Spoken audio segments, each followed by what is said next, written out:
This is the biggest and most economically significant trade deal that the UK has made since leaving the EU. 2.5 months after India and the United Kingdom finalised a free trade agreement, Prime Minister Narendra Modi has formally sealed the deal with his British counterpart, Keir Starmer.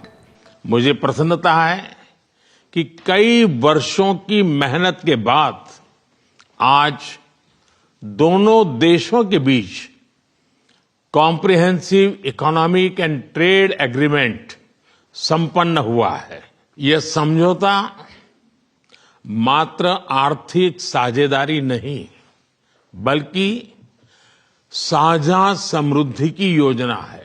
It is a deal that will bring huge benefits to both of our countries, boosting wages, raising living standards, and putting more money in the pockets of working people.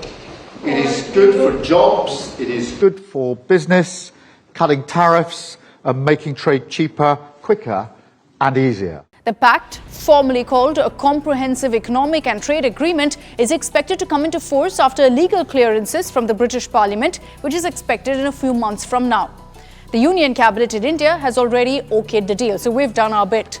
Talks over a free trade deal between India and Britain has been happening for the last many years. It was initially launched in January 2022.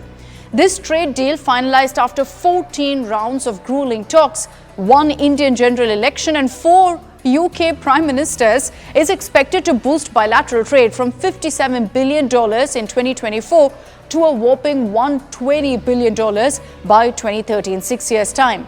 So what does India get from this deal? Well, once it's made into a law, 99% of Indian products will receive duty-free access to the UK market, covering nearly all of India's current trade value. So we're talking about clothes, footwear, food products, including frozen prawns. With a zero tariff on textiles and apparel, Indian exports will get the same advantage as countries like Bangladesh and Vietnam. Sectors that are likely to benefit from the free trade agreement include textiles, footwear, auto components, gems and jewelry, furniture, sporting goods, chemicals and machinery. Many of these currently face tariffs somewhere between 4 to 16% in the UK. Indian manufacturers of electric and hybrid vehicles will also gain preferential access under a new quota system as per this deal. But it's also equally beneficial for the United Kingdom. This agreement reduces 90% of tariffs on British exports to India. In the automobile sector, tariffs on UK-made cars currently exceeding 100% will be reduced to 10% under a quota system. So big difference there. As far as other goods go, tariff cuts will also take place on a range of UK products: cosmetics, salmon, chocolates, biscuits, medical devices. And there's, of course, been a lot of talk on alcohol beverages. Import duties on Scotch, whiskey and gin will fall from 150% to 75% immediately to 40% over 10 years' time as well. Some of the clauses have triggered worries, however, in the Indian industry.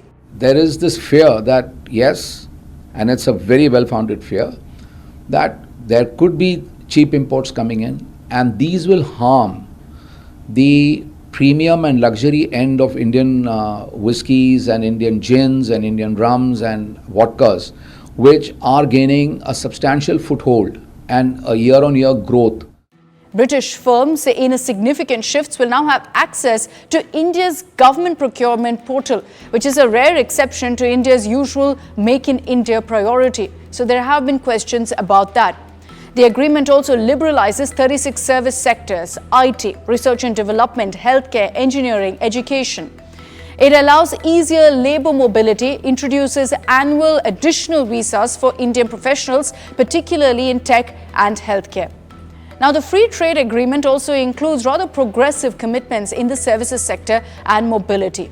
The UK will offer temporary access for Indian yoga instructors, for chefs, for musicians and other contractual service providers. Besides that, Indian professionals posted in the UK will be exempt from paying social security contributions for up to 3 years. And that could potentially save 4,000 crore rupees annually.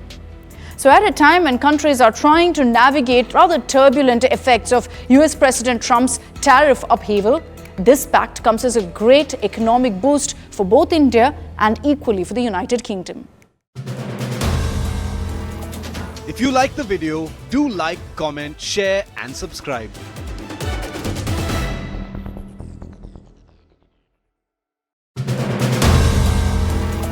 If you like the video, do like, comment, share and subscribe.